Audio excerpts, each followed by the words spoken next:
Hello, everyone. I'm Alicia. Welcome to Mission Vocab.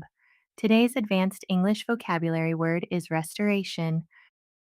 Restoration is a noun that means the process of repairing, rebuilding, or returning something to an earlier, better, or more complete condition after damage or decline.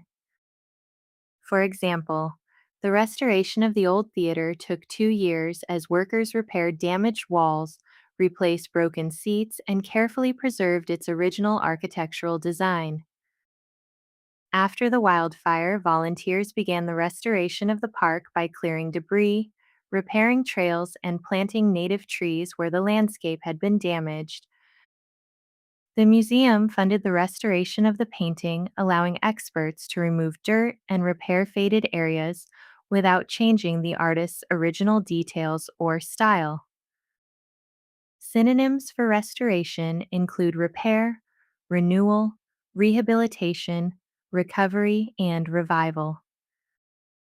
Restoration is often used for buildings, art, nature, and damaged systems, and it emphasizes returning something toward an earlier condition, not modernizing or redesigning it. That's restoration.